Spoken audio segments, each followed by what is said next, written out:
Venga, nos habíamos quedado aquí. Que básicamente estábamos explicando pues qué era un plásmido, ¿de acuerdo? Habíamos hablado de que un plásmido era un replicón y por tanto habrá un inicio de replicación. Y este inicio de replicación podrá venir asociado en el plásmido físicamente a una serie de proteínas relacionadas con la replicación. ¿De acuerdo? Es decir, si hay las proteínas de replicación que se definen, su nombre son proteínas REP, estas proteínas son las que interaccionan con este origen de replicación y permiten la replicación del plásmido. Pero si no hay las proteínas REP, no quiere decir que el plásmido no se pueda replicar, porque si resulta que este origen de replicación es compatible con la maquinaria de replicación del microorganismo que lo alberga, entonces se puede replicar. ¿De acuerdo? Entonces, básicamente, ¿qué significa esto? Pues cuando hay proteínas REP, el plásmido es autorreplicable y, por tanto, independientemente de donde esté, de las células que ocupe, podrá funcionar, pero si carece de proteínas REP, seguro que es un plásmido, porque si no, no lo encontraríais, porque solo aquello que se replica es lo que vosotros encontráis dentro de las células, ¿vale? Tendrá un origen de replicación y dependerá de la maquinaria de replicación de esa célula. Eso quiere decir que si va a parar a otra célula y esa maquinaria de replicación de la nueva célula no es compatible, no se puede replicar, ¿vale? Entonces, este segundo tipo de plásmidos, los que no llevan maquinaria de replicación y dependen de la maquinaria de replicación de la célula que los hospeda, son lo que se llaman plásmidos de estrecho rango de hospedadores, ¿vale? Porque la probabilidad de que caiga en un microorganismo y pueda replicarse es más baja, ¿de acuerdo? En cambio, los plásmidos que llevan su propia maquinaria de replicación pueden replicarse en muchos hospedadores distintos, porque son independientes de la maquinaria de replicación de los hospedadores y, por tanto, son plásmidos de amplio espectro de hospedadores, ¿vale? ¿De acuerdo? Muy bien. Después también hablamos de las funciones par. Acordaros que cuando hablábamos del cromosoma procariota decíamos que las funciones par aseguraban la segregación de los plásmidos en las células hijas. ¿De acuerdo? Bien, entonces, si encontramos par, funciones par, quiere decir que hay un mecanismo para asegurar la cesión a las células hijas. Si no encontramos par, quiere decir que o bien dependen de las funciones par del microorganismo, ¿de acuerdo? Y por tanto deberían tener regiones semejantes a las regiones que reconocen las proteínas par del cromosoma, o bien no hay función de segregación y por tanto queda al azar, ¿de acuerdo? ¿Vale? ¿Creéis que la naturaleza deja al azar este tipo de procesos cuando la replicación del plásmido le confiere una ventaja a la célula? No. Entonces, normalmente lo que ocurre es que los plásmidos que no llevan sistemas de segregación son plásmidos que suelen estar en bastantes copias dentro de la célula, ¿de acuerdo? Y el paradigma son los plásmidos de alto número de copia. Hay plásmidos que pueden estar hasta en 500 copias dentro de una célula. Si tenemos en cuenta que el cromosoma procariota está en una copia, es monocopia, y hay plásmidos que están en 500, los genes que están en esos plásmidos están 500 veces repetidos. ¿De acuerdo? Es decir, que realmente tener una proteína en un plásmido para una célula que la utiliza, pues como proteína es una pasada, ¿no? Porque va a tener muchos genes y va a estar en mucha abundancia, ¿vale? Y entonces esto justifica, por ejemplo, la presencia de genes de resistencia a antibiótico. Os dije que la presencia de los plásmidos había sido súper importante porque habíamos descubierto que las resistencias a antibióticos, que era un problema que había aparecido a partir del año 45, cuando terminó la Guerra Mundial, toda esta historia, ¿vale? Resulta que están en plásmidos. ¿Por qué? Porque es verdad que los antibióticos matan a las células y necesitas proteínas para eliminar ese antibiótico, pero el antibiótico es una molécula muy sencillita. Cuando hay, entra en un montón en la célula y por tanto necesitas muchas proteínas para poder eliminarla. Y esta es una buena manera, con un plásmido de alto número de copias, de tener a partir de un gen muchas copias del mismo gen, poder fabricar muchas proteínas y solventar un estrés como la aparición de antibióticos. ¿De acuerdo? Bien, entonces, volvemos a par. Si no vemos par, ya podemos casi concluir que no es un plásmido monocopia, ¿vale? Para asegurarlo deberíamos mirar la secuencia que reconoce par y a ver si está en ese plásmido, pero lo normal es que no esté. Si hay par, habrá su secuencia ahí dentro, y si no hay par, no suelen tener la secuencia de segregación del cromosoma procariota, ¿vale? pensad la relevancia que tiene la segregación del cromosoma en las células hijas. Es decir, imaginaros que tenéis dos moléculas, un plásmido que tiene genes que no son importantes y un cromosoma que tiene genes importantes. Lo normal en las células es no tener plásmidos, ¿vale? Por tanto, la célula sabe que la mayor parte de su historia evolutiva ha vivido sin plásmidos y tiene la cantidad justa de proteínas par para asegurar la segregación de los cromosomas en las células hijas. Entonces le aparece un plásmido que tiene una secuencia que tiene avidez por par y se pega a esa secuencia par. Entonces esa célula asegurará la segregación del plásmido, pero no asegurará la segregación del cromosoma. Entonces, evolutivamente hablando, para ella esto no es bueno. Por tanto, las funciones par de los plásmidos suelen venir asociadas con dominios específicos de interacción a estas funciones par. Y por tanto me lleva a la conclusión final.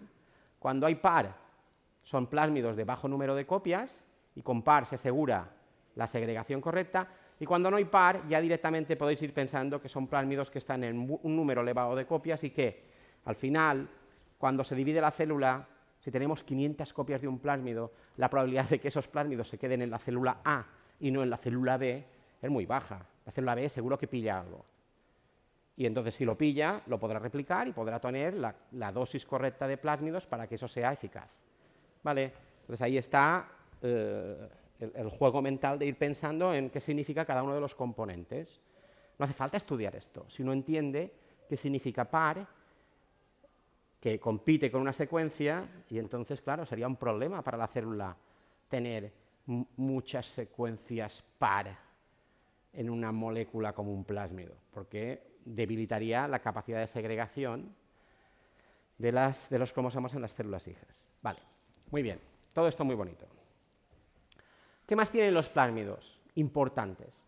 Bueno, pues os lo dije, empezamos a utilizar antibióticos, no se utilizaron demasiado bien, y entonces empezaron a proliferar las resistencias a antibióticos.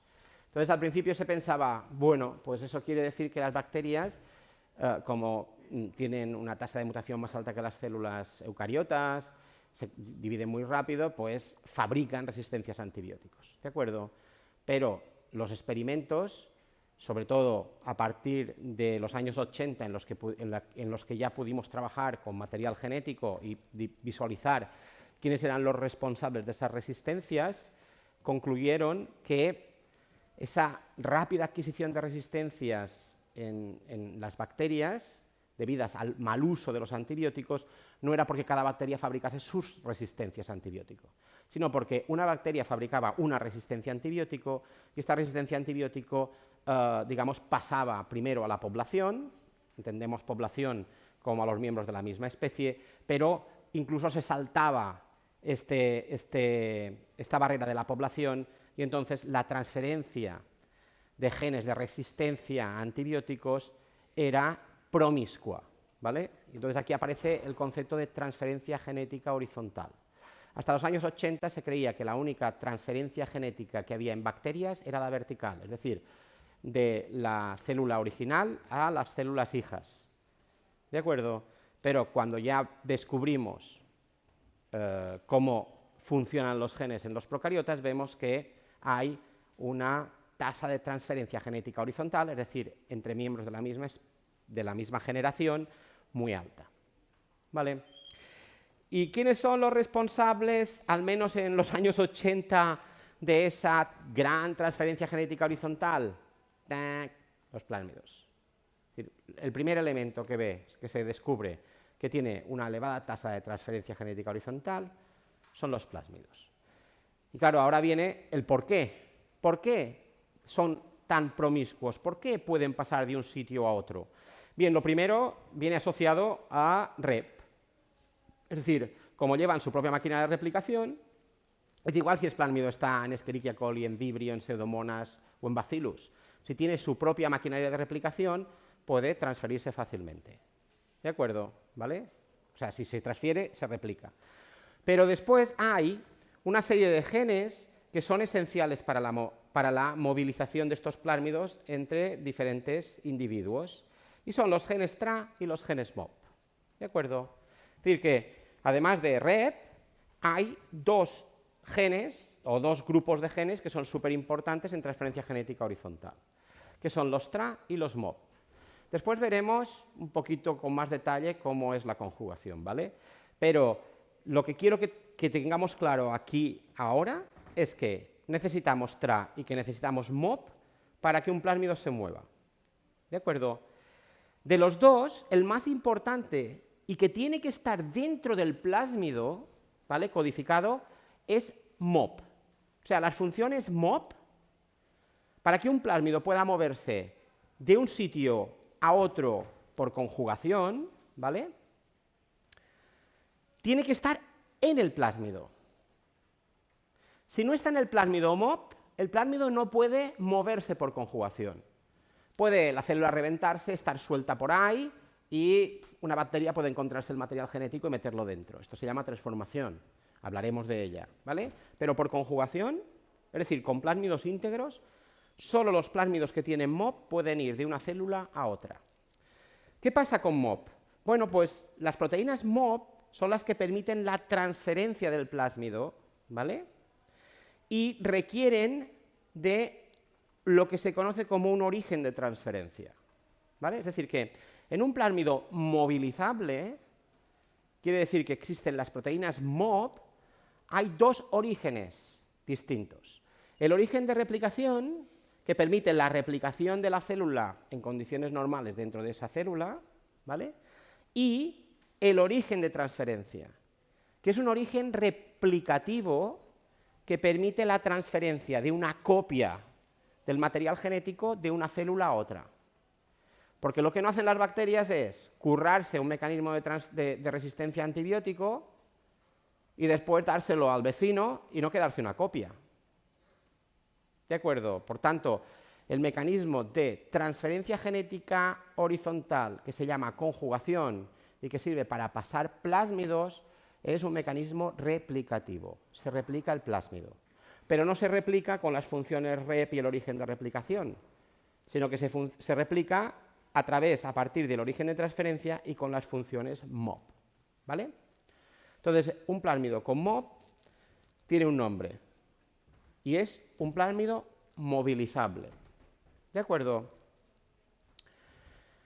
Pero después hay otra categoría de plásmidos, que es los plásmidos que son transferibles. Y aquí viene el problema semántico, porque uno puede decir transferible, bueno, es que se puede transferir, pero es que los que tienen MOP pueden ser no transferibles, pero que se transfieran. Es decir, es una cagada haber elegido esa palabra para definir esto, ¿de acuerdo? Pero es así, tenemos plásmidos que son movilizables y tenemos plásmidos que son movilizables. ¡Wow! Mira, ahora ya sé que el móvil nuevo me mantiene los sonidos. Está bien, ¿eh? Y lo que veo es que me ha cambiado la posición de... Aquí está. Es que la pantalla es un poquito más pequeña que la otra. Esto no me había fijado yo. Y con mi vista voy a tener problemas. Voy a tener que hacer la letra así king size y los WhatsApps van a ocupar más de una pantalla. O me pondré gafas. Bueno, tengo gafas, ¿eh? Lo que pasa es que es un palo tener que llevar unas gafas. Ya sé que hay gente que las lleva toda la vida, pero cuando uno no lleva gafas y le aparece la gafa por primera vez, ¡pua!, no sabe dónde ponerte. Bien, supongo que me acostumbraré con la edad. ¿O no? Bueno, lo que estábamos. Entonces, es transferible cuando tiene los genes TRA. ¿Y qué son los genes TRA? Los genes TRA son los que se necesitan para hacer el pili conjugativo. Todo esto lo veremos un poquito más de detalle dentro de nada, ¿vale? Pero son genes que pueden estar en el plásmido. Ahora, cosa súper importante. Para que un plásmido pase por conjugación de una célula a otra, sí o sí tiene que tener MOP. Pero no hace falta que tenga TRA. Porque TRA puede estar en trans, puede estar en otro replicón, puede estar en el cromosoma de la célula. Es decir, que la célula puede fabricar el pili conjugativo y a través del pili conjugativo que ha fabricado la célula, con los genes TRA que tiene el cromosoma, puede pasar el plásmido que tiene los genes MOP gracias a que replica a partir del origen de transferencia. ¿De acuerdo? Pero es que el sistema todavía es muchísimo más chulo. Podéis tener una célula que tiene un plásmido movilizable, es decir, un plásmido que tiene MOP, pero que no tiene ningún gen TRA. Entonces, este plásmido está ahí cerrado, encerrado. Es una jaula para él. Y el plásmido es un plásmido, es una entidad que quiere replicarse en otros. O sea, si pensáis, hay un libro que en mi época se recomendaba y que yo ahora voy a mencionar, que es El gen egoísta, ¿vale? Del año 80 y algo. Una pasada de libro.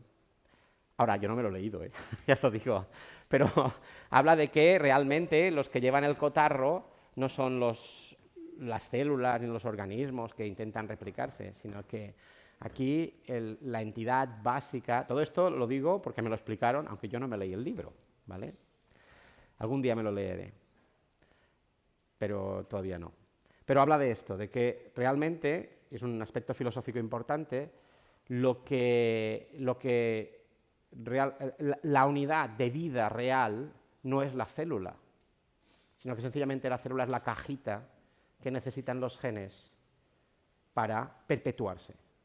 Por tanto, el que realmente está perpetuándose es el gen, que ha ido evolucionando y a partir de una secuencia cutre salchichera pequeñita ha ido formando secuencias distintas, cada una con una función. Es verdad que al final tienes una célula, pero es el gen, es el material genético el que se replica.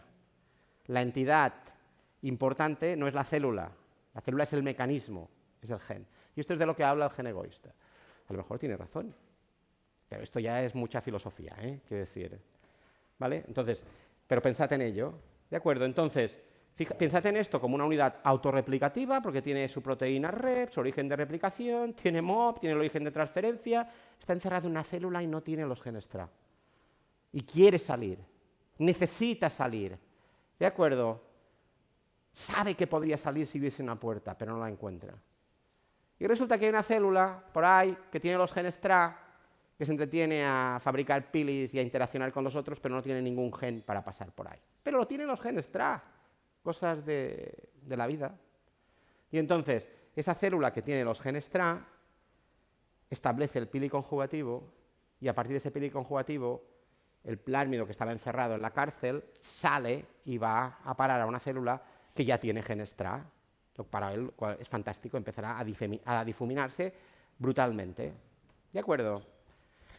Pero no solo eso, es que el sistema todavía es muchísimo más chulo. Podéis tener una célula que tiene un plásmido autorreplicable con los genes MOP, sin TRA. Y tener otra célula que no tiene TRA. Y esa célula va a recibir ese plásmido por conjugación. ¿Cómo lo hará? Pues resulta que nunca hay solo dos células diferentes en un sistema. Siempre hay muchas.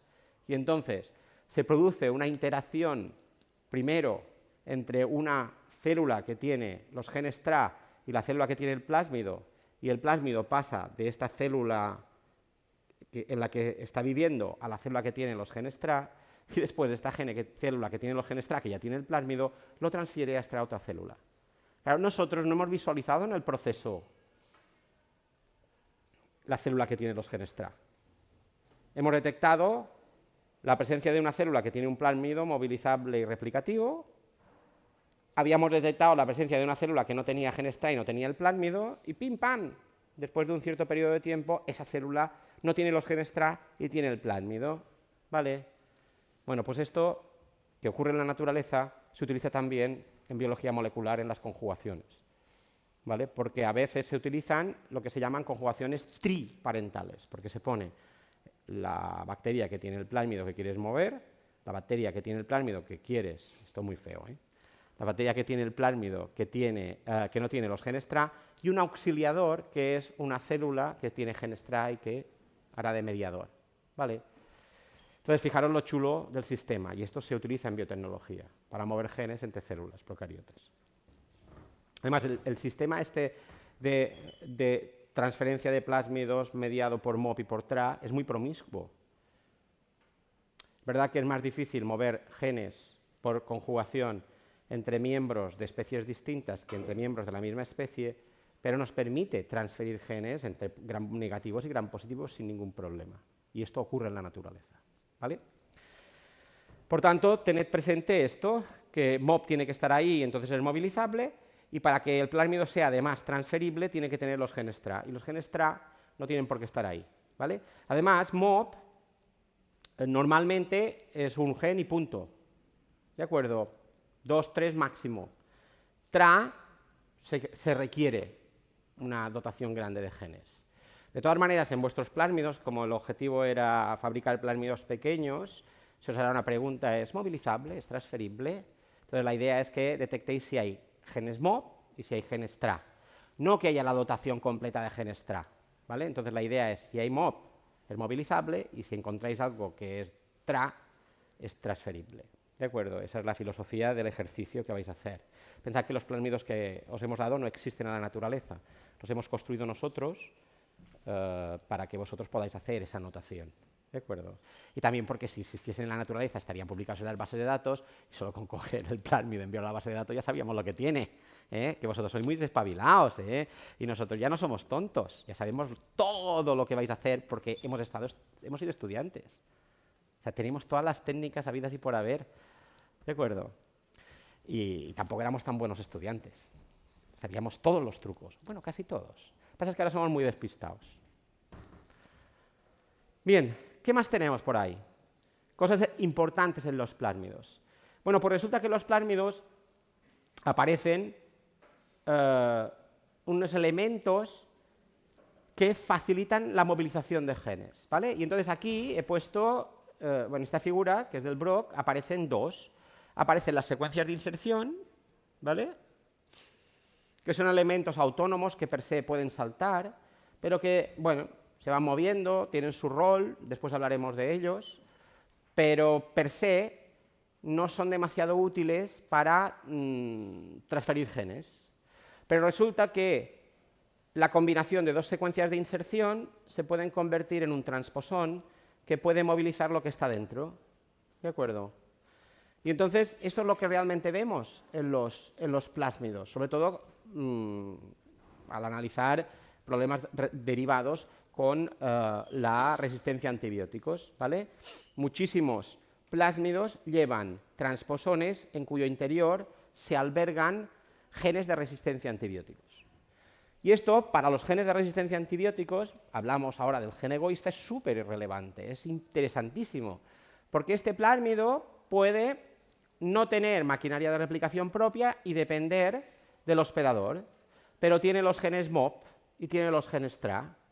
Y el hospedador es Escherichia coli y se encuentra con un Bacillus subtilis y le transfiere el plásmido. Pero el plásmido en Bacillus subtilis no puede replicarse porque no tiene maquinaria de replicación. El origen de replicación lo reconocía la maquinaria de replicación de Escherichia coli, pero en Bacillus subtilis eso no funciona. ¿Vale? ¿Puede la resistencia a antibióticos que está albergada en ese plásmido transferirse a un replicón de Bacillus subtilis? Si está formando parte de un transposón, lo tiene fácil. ¿Vale? Y entonces esta es la gracia de tener estas estructuras. Y claro, la naturaleza, por la presión de los antibióticos, ha seleccionado este tipo de estructuras. Entonces es muy fácil encontrar un plásmido con genes de resistencia a antibióticos flanqueados por secuencias de inserción que forman un transposón. A ver si encontráis alguna en vuestros plásmidos. Las he construido yo, seguro que hay. A ver quién los pilla. Vale. Y bueno, ¿y qué más cosas podemos encontrar? Bueno, resistencias a metales pesados, esto sería mercurio, genes de degradación de hidrocarburos aromáticos, bueno, así, esto es lo que hay, ¿vale? Bien, aquí hay dos ejemplos de plásmidos, un plásmido clínico y un plásmido pues, de interés ambiental, aislado de microorganismos que hacen algo interesante para los científicos. Este de aquí de Salmonella es el plásmido Inc.N y este de aquí es un plásmido antes del género Pseudomonas, ahora lo han rebautizado y estos taxónomos, estos Stutzelimonas, ¿vale? Bueno, el tamaño de los plásmidos, aquí tenéis que tiene casi unos 50 kilobases. ¿Y qué tiene? Pues esto creo que es cloranfenicol, esto es ampicilina, tetraciclina, para las sulfamidas, para una quinolona. Al final es un plásmido que está rellenito de resistencias a antibióticos. Es decir, que un microorganismo que es sensible a todos estos antibióticos, si recibe este plásmido, ¡pam!, se convierte en resistente a todos esos antibióticos. Es decir, que si este microorganismo además tiene determinantes de patogenia y provoca infecciones, pues no lo podemos tratar con estos antibióticos. Y nos morimos si no nos dan un antibiótico alternativo. Vale, y este es un plásmido de un microorganismo que vive en la Tierra, en un sitio que estaba contaminado con petróleo. ¿De acuerdo? Y entonces, cuando este es nuestro, bueno, nuestro quiero decir que lo aislamos en el laboratorio, y cuando nosotros le pedimos al microorganismo, en las placas, que fuese capaz de utilizar un compuesto químico, que es el naftaleno, como fuente única de carbono y energía, que es un componente del petróleo. Y entonces estudiamos después cómo lo podía hacer, o sea, creció, porque tú le pides a un sistema que te dé un microorganismo que haga algo y lo tiene, ¿vale? Solo tenéis que diseñar muy bien cómo aislarlo. Entonces vimos que la degradación del naftaleno en ese microorganismo estaba codificado en un plásmido. Aquí tenéis todos los genes relacionados y necesarios para la degradación del naftaleno, es todo este clúster, son muchos porque el plásmido tiene 107 kilobases. ¿Vale? Tiene genes par, es decir, está ya en bajo número de copia, de hecho está en monocopia, es decir, es como el cromosoma. Este microorganismo tiene un cromosoma circular y un plásmido circular, el cromosoma de 4,5 millones de pares de bases y un plásmido de 100 kilobases, ¿de acuerdo? Tiene su propia máquina de replicación, es decir, que este plásmido no depende de la máquina de replicación del hospedador, sino que tiene su propia máquina de replicación. Y lo interesante es que, sin quererlo ni beberlo, porque no pusimos ese compuesto químico, resulta que tiene toda la maquinaria necesaria para degradar tributiltil. Y tributiltil, pues son así guays esto, pues es un anti-incrustante que se utiliza en las pinturas de los barcos. Es decir, prácticamente todos los barcos que conocéis están pintados en las partes bajas con lo que ellos llaman una patente, no es más que una pintura un poquito espesa, y esa pintura impide la interacción, o sea, el que las alguitas y los crustáceos y todas estas cosillas se peguen, ¿vale? No lo consiguen siempre, es decir, si está mucho tiempo dentro del agua, al final se pegan. ¿Por qué se pegan? Porque los compuestos químicos que llevan esas pinturas para evitar la incrustación de estos animales o estas plantas dejan de ser activos, ¿vale? Y uno de ellos es el tributiltil. Y se ha utilizado muchísimo, por tanto, está lleno la naturaleza de este compuesto químico que es tóxico, y resulta que este microorganismo es resistente a ese compuesto químico, tiene la maquinaria necesaria para degradar ese compuesto químico y que no se vea afectado. ¿De acuerdo? Pero nosotros no lo sabíamos, porque nunca habíamos puesto tributiltil en nuestras placas. ¿Vale? Claro, después cuando vimos esto lo probamos y efectivamente lo utilizaba como fuente de carbono y energía. Le dabas tributiltil y se lo comía. ¿Vale? Bueno, pues estos son ejemplos reales de plásmidos que se encuentran en la naturaleza y que se han aislado en el laboratorio. Vale.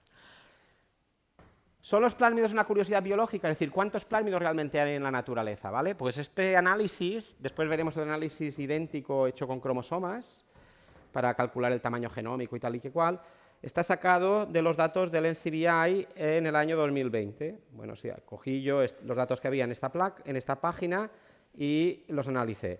No lo he reanalizado porque no cambia el panorama, ¿vale? No ha cambiado el panorama, o sea, es lo que es. Entonces, ¿cuántas bacterias tienen plásmido y cuántas arqueas tienen plásmido? Bueno, pues aquí está el número de plásmidos que tienen los diferentes miembros del grupo bacteria. Este es el número de genomas, o sea, de bacterias que se han analizado, ¿vale? Y aquí lo mismo para las arqueas. Y entonces vemos que en el caso de las bacterias, de los 20.704 genomas completos de procariotas analizados, si os habéis mirado uno de los vídeos que os puse ahí, el genoma completo es aquel en el que sabemos exactamente cuál es el orden de los genes y por tanto sabemos si los genes están organizados en cromosomas o en plásmidos. El genoma en boceto o draft es aquel genoma en el que no sabemos cuál es el orden de los genes. Los tenemos todos, basta para un montón de cosas, pero no sabemos cuál es el orden y por tanto no sabemos si un gen está en un cromosoma o está en un plásmido. Esta es la única diferencia. Por tanto, para este análisis no hemos cogido los 500.000, bueno, en este caso había 270.000 genomas procariotas secuenciados, sino solo los completos, que es una fracción de ellos. A día de hoy, tener un genoma en boceto creo que lo he dicho ya varias veces, vale entre 30 y 40 euros. Tener un genoma completo vale unos 300 a 400 euros, es decir, son 10 veces más, ¿vale? Por tanto, no es muy común secuenciar completamente un genoma, porque la mayor parte de las veces solo necesitas saber qué información genética hay, no cómo está organizada. ¿De acuerdo? Pero como se están abaratando muchísimo los precios también para hacer lecturas largas, entonces yo creo que dentro de un par de años, cuando vosotros terminéis la carrera, ya directamente será secuenciación larga y tendremos genomas completos. ¿De acuerdo? Todo esto está en los vídeos que os colgué. Bien, entonces resulta que en bacteria el 61% de las bacterias no tiene plásmidos. Por tanto, realmente el plásmido no es una cosa que sea normal en las bacterias, más bien lo contrario. Y en arqueas pasa exactamente lo mismo, es decir, el 75% de las bacterias tienen de las arqueas tienen cero plásmidos. Por tanto, no es que todas las bacterias y las arqueas tengan plásmidos, es al revés. La mayor parte de las arqueas y las bacterias no tienen plásmidos. ¿Pero cuántos plásmidos pueden tener? Pues podemos encontrar muchos plásmidos. Aquí tenemos que hay 46 de estas 20.000 que tienen más de 11 plásmidos, 11 o más plásmidos, ¿de acuerdo? Y en arquea, pues el récord, al menos en el 2020, era de 7 plásmidos, que había una arquea que los tenía, ¿de acuerdo?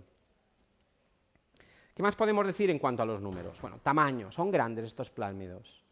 Bueno, pues aquí tenéis esta gráfica y veis una distribución, un histograma de los tamaños de los plásmidos y el número de plásmidos que encontramos dentro de estos rangos. Y entonces vemos que por debajo de las 10 kilobases, 10.000 pares de bases, tenemos el 23,8% de los plásmidos. Es decir, uno de cada 4 plásmidos que se aíslan son pequeños, muy pequeños. ¿De acuerdo? Pero también tenemos plásmidos que son muy grandes. Es decir, hay plásmidos que tienen más de 580 kilobases, porque por debajo de 580 kilobases tendríamos el 98,3% de los plásmidos. Un plásmido puede ser tan grande o más que un cromosoma. Después veréis que Mycoplasma genitalium, que es el microorganismo con el genoma más pequeño de los secuenciados con el que podemos trabajar en el laboratorio y hacer experimentos, solo tiene 580 kilobases. Por tanto, su genoma es más pequeño que muchos de los plásmidos que están aquí. Podemos tener plásmidos más grandes que el genoma del microorganismo con el que podemos cultivar. Hay microorganismos de genoma más pequeño que no podemos cultivar en el laboratorio. ¿De acuerdo? Por tanto, realmente los plásmidos son pequeños en comparación a los cromosomas. ¿Qué cantidad de información genética llevan? Bueno, esta distribución, que es una rayita, donde hay el tamaño del plásmido y el número de proteínas codificantes en ella, veis que es una rayita, ¿de acuerdo? Y básicamente se cumple que un gen procariota, que sería una proteína codificante, es aproximadamente una kilobase, unas 1000 pares de bases. Por tanto, una molécula de ADN que tiene unas 10 kilobases tendría pues unos 10 genes, ¿de acuerdo? Una de 15 tendría unos 15 genes, más o menos algo, porque dependerá del tamaño que tienen. Pero eso es una norma que se cumple en procariotas, en los plásmidos, y que veréis dentro de nada que también se cumple en los cromosomas, ¿vale? Un gen igual a una proteína igual a aproximadamente 1000 pares de bases. Y después, lo de la transferencia genética horizontal, ¿realmente es verdad esto? Es decir, ¿están sujetos a transferencia genética horizontal los plásmidos? ¿Vale? Os lo he explicado antes, por las maquinarias que tienen y tal y que cual, y cuando analizamos determinados parámetros genéticos en ellos, vemos que sí. Aquí lo que tenemos es el contenido de guanina-citosina, ¿vale? Y hacemos una distribución en histogramas, y es verdad que aquí parecería que habría una bimodal, ¿de acuerdo? Pero esto no es del todo cierto, ya que resulta que en este punto de aquí, con 50-55, están, por ejemplo, todos los plásmidos aislados de Escherichia coli. Escherichia coli es un microorganismo que está muy representado en esas bases de datos, ¿de acuerdo? Por tanto, la imagen de una bimodal está alterada por esa riqueza en Escherichia coli. Realmente, todos los resultados que tenemos ahora nos sugieren que la distribución en guaninas y citosinas de los plásmidos seguiría una normal, ¿vale? Con un valor máximo pues alrededor del 50% de guanina y citosina. ¿De acuerdo? Si tenemos en cuenta que el rango de guanina y citosina de los microorganismos, de los genomas, oscila del 75% al 25%, esto nos está diciendo que los plásmidos circulan entre las células independientemente del porcentaje de guaninas y citosinas que tengan los genomas de esas células. ¿Vale? Y aquí es lo mismo, pero relacionado con el tamaño, y entonces vemos que hay una nube. Es verdad que aquí podríamos empezar a pensar que los plásmidos que tienen más de 1000 kilobases suelen ser ricos en guaninas y citosinas, ¿vale? Porque hay un hueco, lo sugiere. Pero realmente esto es una nube de puntos muy grande, ¿vale? Sin ninguna forma, y veréis la diferencia que hay dentro de una sesión o una sesión y algo, cuando veamos qué pasa con los cromosomas, ¿vale? Por tanto, hay aquí una especie de resumen de las cosas relevantes de los plásmidos, ¿vale? Es decir, que no son tan abundantes como nos pensábamos, solo de 1/3 a 1/4 de los genomas secuenciados lleva plásmidos, son pequeños, este pequeño entre comillas, porque podemos encontrar cosas muy grandes, pero en comparación al tamaño cromosómico realmente son pequeños. Pensad que casi 1 de cada 4 tenía menos de 10 kilobases, ¿de acuerdo? Entonces podíamos definirlos como casuísticamente en la naturaleza poco relevantes, ¿de acuerdo? Pero ¿han sido importantes en la evolución? Esto lo intentaremos responder, todavía no lo sabemos, pero lo que sí ya os puedo decir es que histórica y desde nuestro punto de vista son muy relevantes, porque están asociados a problemas que tenemos como humanidad y que son los responsables de esos problemas, ¿vale? Que sería esto de aquí, la resistencia a antibióticos, llevar determinantes de patogenia, degradación de hidrocarburos, de plásticos, de metales pesados, ¿de acuerdo? De insecticidas, ¿de acuerdo? Y después, y esto va asociado a su tamaño, que son pequeños, y también al número de copias, es decir, si al final tienes 500 copias de un plásmido en una célula, si tú purificas el ADN de esa célula, es muy fácil obtener ese plásmido en gran cantidad, ¿de acuerdo? Entonces, esto hace que sean muy fáciles de manejar y, por tanto, se han utilizado y son la base de la manipulación genética de los microorganismos. Es decir, todo lo que sabemos nosotros de manipular organismos, incluso los eucariotas, es gracias a la gestión que hemos hecho de los plásmidos y de estos sistemas de replicación. ¿Vale? Bien, entonces, ¿cómo se replican los plásmidos? Bueno, pues no hay nada demasiado espectacular. La mayor parte de los plásmidos se replican así. ¿Y esto qué es? Esto es muy parecido a la replicación del cromosoma procariota. ¿Vale? Es decir, mismas maquinarias de replicación, mismas estrategias. Al final, no es más que un replicón. Pero es verdad que hay un sistema de replicación muy interesante que cuando se descubrieron los primeros plásmidos se pensaba que era ¡buah!, la manera en que se replicaban los plásmidos y así se vendió durante muchos años, pero después se vio que no, que era una excepción a la norma. Y esta replicación es la replicación del círculo rodante, que está aquí, ¿de acuerdo? Y que es una replicación que es también la que se utiliza en la transferencia genética horizontal gracias por los genes MOP y ORIT. Es decir, que la transferencia replicativa por conjugación se realiza con esta estrategia, pero la replicación de los plásmidos no se utiliza de esta manera, salvo en unas excepciones concretas, las que se replican así, sino que la replicación normal de los plásmidos es esta. ¿De acuerdo? ¿En qué consiste la replicación del círculo rodante? Bueno, pues que en el plásmido hay una proteína, que es la proteína REP de ese plásmido, que lo que hace es reconocer específicamente el origen de replicación, introducir una rotura de hebra y establecer un enlace covalente, ¿de acuerdo?, con uno de los extremos de la hebra rota. ¿Vale? Entonces, ¿qué pasa? Si os fijáis, deja un extremo hidroxilo 3' libre después de esa rotura, ¿de acuerdo?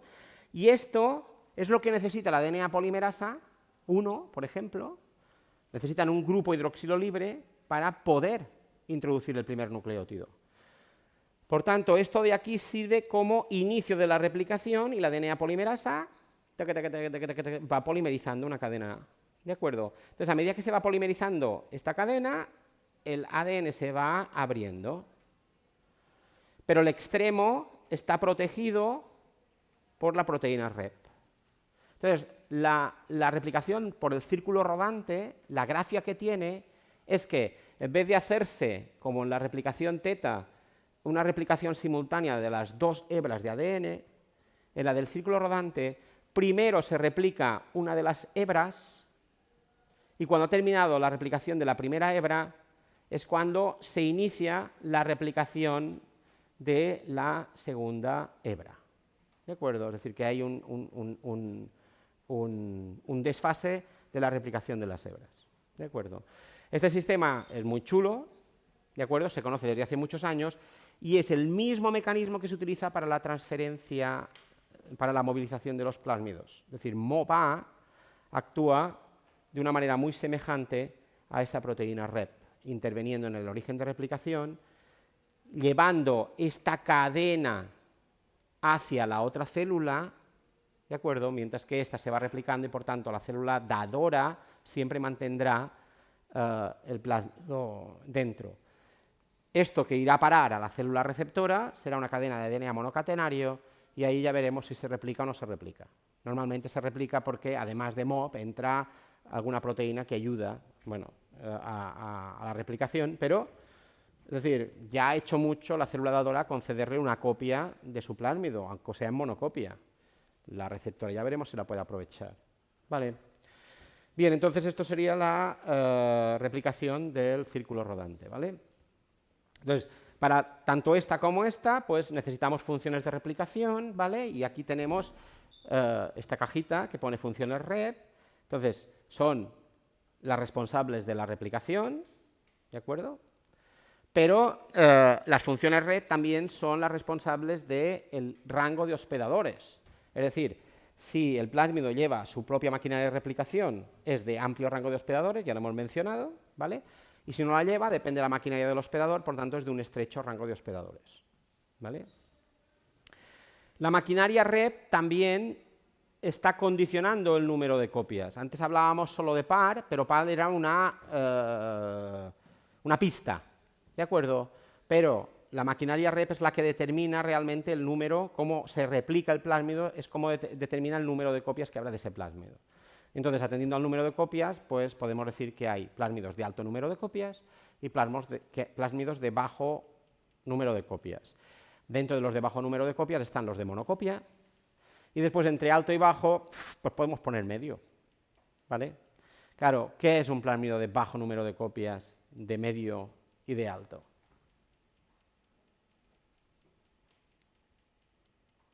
¿Quién es alto y quién es bajo en este mundo? Siempre hay alguien más bajo.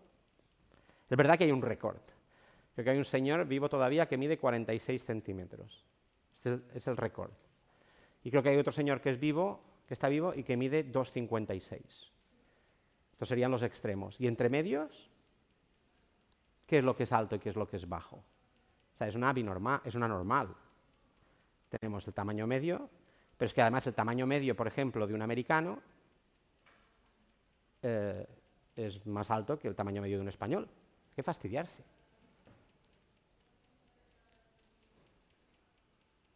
Entonces, a lo mejor, el tamaño medio de un americano está dentro del rango alto en Japón. Vale, entonces nos quedaremos con esto. Altos, bajos, dentro de los bajos sí que hay los de monocopia, ¿vale? Y es verdad que podemos tener rangos medios, ¿no? 500 es mucho. 50 sería medio. 5 sería bajo. Por poner un número, ¿eh? ¿De acuerdo? Pero ya lo veis. Y después tenemos un concepto que es súper importante, que es la incompatibilidad plasmídica. ¿Qué es la incompatibilidad plasmídica? Bueno, pues la incompatibilidad plasmídica tiene que ver en qué pasa cuando dos plásmidos gestionan la misma maquinaria, están gestionados por la misma maquinaria de replicación. Imaginaos que tenéis dos plásmidos, una de 50 kilobases y otra de 5 kilobases. Y tienen el mismo origen de replicación y, por tanto, compiten con la misma maquinaria de replicación. ¿Quién tiene más probabilidades de pasar a la generación siguiente? ¿El de 50 kilobases o el de 5 kilobases? Dilo. Dilo fuerte. El de 5. ¿Por qué? Exactamente, y es más fácil de replicar. Por tanto, la teoría dice que plásmidos que comparten la misma maquinaria de replicación no son compatibles dentro de la misma célula. Y entonces, estos plásmidos que no son compatibles en la misma célula forman parte del mismo grupo de incompatibilidad. Y la incompatibilidad plasmídica hace referencia a esto, a que no es factible, porque compiten entre ellos, estar ambos plásmidos en la misma célula. Entonces, cuando os pregunten ¿a qué grupo de incompatibilidad pertenece? Pues tenéis que fijaros en de los plásmidos que han sido caracterizados por la comunidad científica, a qué se parece más vuestras funciones REP. Porque al final, si encontráis una proteína REP, significa que estáis trabajando, o sea, que tiene una máquina de replicación específica y, por tanto, si por homología de secuencia con la base de datos os da con una maquinaria REP de un plásmido que ha sido caracterizado, con un poquito de suerte os dirá que esa máquina que se parece a la vuestra es del grupo de incompatibilidad INC-N, o INC-P, o INC-R2, ¿de acuerdo? Y eso significa que no es compatible con ese tipo de plásmidos, porque si coexisten dos, el pequeño gana, el grande pierde. ¿Vale? ¿De acuerdo? Entonces, la maquinaria REP es la que define el grupo de incompatibilidad plasmídica al que pertenece el plásmido, ¿vale? Pero el concepto es ese. ¿Qué pasa con las PAR? Pues las PAR aseguran la segregación, ¿vale? Ya sabemos que es un sinónimo de tamaño de plásmido, pero también definen la incompatibilidad, porque si tenemos dos plásmidos de bajo número de copias que tienen que ser segregados por par y compiten por el mismo par, ¿qué pasa? Pues que van a tener problemas para segregarse los dos correctamente, ¿de acuerdo? Entonces, el primero que termina de replicarse es el primero que aparece en dos par, es el primero que va a interaccionar con las proteínas y es el primero que se va a segregar, y el otro, amigo, si no te has anclado en la proteína par correspondiente, no aseguras tu segregación. ¿De acuerdo? Vale. Entonces, par también determina el grado de incompatibilidad. Buscáis REP, lo encontráis, fantástico, ya tenéis la justificación. No, mirad a ver si tenéis un par y a ver si par os da la pista sobre esa respuesta. ¿Vale? Y yo creo que poca cosa más, porque aquí, vale, es un detalle de cómo se replican los plásmidos de alto y bajo número de copias, y vemos que normalmente los plásmidos que no suelen utilizar proteínas REP suelen ser plásmidos de alto número de copias, pero que llevan codificados en su interior toda una serie de moléculas de ARN que sirven como, digamos, bloqueadores o iniciadores de la replicación. ¿De acuerdo?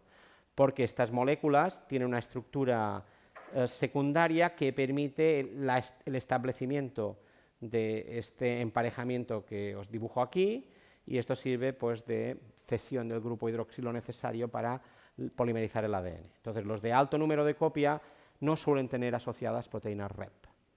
En cambio, los que suelen tener asociadas proteínas REP suelen de ser de bajo número de copias. ¿De acuerdo? Y entonces, esa misma proteína REP es la que, actuando, aquí lo pone en trans, en cis, es decir, en la misma molécula, le cede el grupo hidroxilo, es decir, un aminoácido de esa proteína sirve como iniciador de la replicación, pero es que esas mismas proteínas REP forman complejos, aquí hay 4, pero ya veis aquí hay un balance entre los monómeros y los dímeros, y puede bloquear la replicación. Por tanto, estamos en un balance en donde las proteínas REP, por una parte, inician la replicación y por otra la bloquean. y eso hace que el número de copias de esa molécula de ADN sea más baja que en sistemas que no requieren rep y que lo único que necesitas es que tengas esta molécula de ARN que sirva de activador de la replicación. ¿Vale? Ya está, por hoy. ¿Vale? Acordaros que mañana no hay clase. De todas maneras, yo ahora intentaré enviar un mensaje para que todo el mundo, los que no están presentes, lo sepan. ¿De acuerdo? Y aprovechar para hacer vida comunal. Venga, nos vemos entonces el martes próximo, ¿de acuerdo? Que tengáis suerte esta tarde, ¿eh? Pero no, la suerte no dependéis de la suerte. Habéis hecho un esfuerzo grande y sabéis mucho. Vais bien. La suerte está para los que no han estudiado. Los que han estudiado no necesitan la suerte, tienen el trabajo.